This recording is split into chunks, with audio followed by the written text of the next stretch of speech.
ወደ ቲክቶክ ቤተሰቦች እንግዲህ እንደ ሐሳብ ለነዚህ ሰዎች ሐሳብ ለመስጠት ነው የመጣሁት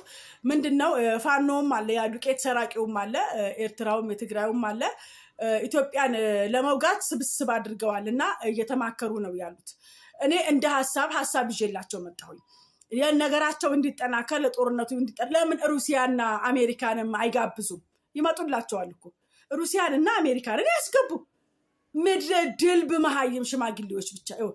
ድልቦች ናቸው እኮ ድልብ መሃይም እርጥብ ያሉ ማገዶ የሚፈጁ ብትሰበሰቡ አልኩ ብትከመሩ መዳብ ዳይመንድን ያክላል ቢሰበሰብ መዳብ ዳይመንድን ያክላል በደንብ ሰምተሃል እናንተ ቆርቆሮ በተሰበሰቡ ወናፎች ምንም ከመጮ ውጭ ብታመጡት ታሪክ የለም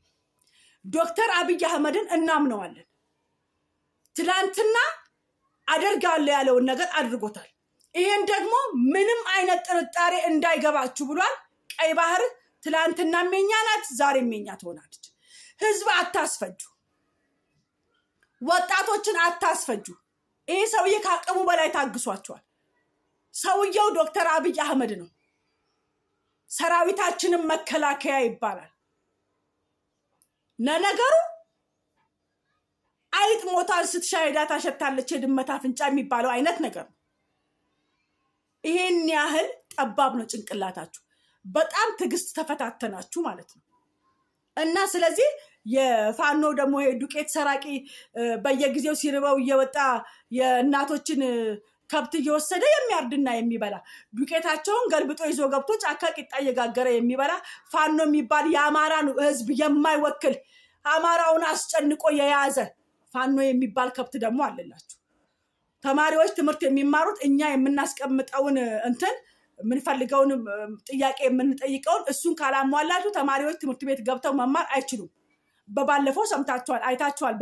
በሚዲያ ላይ ሁሉ ተማሪዎች ትምህርት ቤት እያሉ ነው ቶክስ ጀምረው ተማሪዎችንም አስተማሪዎችንም የጨረሱት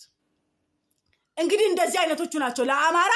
ቆመናል ለአማራ ህዝብ የሚለው እንደነዚህ አይነቶቹ ናቸው እንግዲህ አሁን እግዚአብሔር ያሳያችሁ ለትግራይ ህዝብ ቆመናል ለኤርትራ ህዝብ ቆመናል የሚሉት እንደዚህ አይነት ከብቶች ናቸው እንግዲህ አሁን ጦርነት ተጀመረ ተብሎ ጦርነት ቢጀመር ይሄ ሰውዬ ትግስቱ አልቋል ጦርነት ቢጀመር አንድ ጥቂት ቢል እንደዚህ ያረገን እንደዚህ ጨረሰን ብለው ለዓለም መንግስታት እሪ ብለው ልጭሁኑ ያሳያችሁት ነው ባለፈውም እንደዚህ ያላቅማችሁ ታግላችሁ እሪ ብላችሁ እንደሴጭኋችኋል ረፉ ስትባሉ አታርፉ በሰላማዊ መንገድ ስልጣን አስረክቡ ስትባሉ አታስረክቡ በሰላማዊ መንገድ የኛ የሆነውን ነገር መልሱ ስትባሉ አትመልሱ ለምንድነው እናንተ ሆዳችሁ ከሞላ ለወጣቱ አታስቡ እናንተ ደና ኑሮ ከኖራችሁ ለወጣቱ አታስቡ ለምን ድል በመሃይም ስለሆናችሁ የቲክቶክ ቤተሰቦች ኮፒ ሊንክ ሼር ዲዩቲ ያደረጋችሁ በጣም ተመቷል አካውንቴ በጣም ተመቷልና ኮፒ ሊንክ ሼር አድርጉልኝ አመሰግናለሁ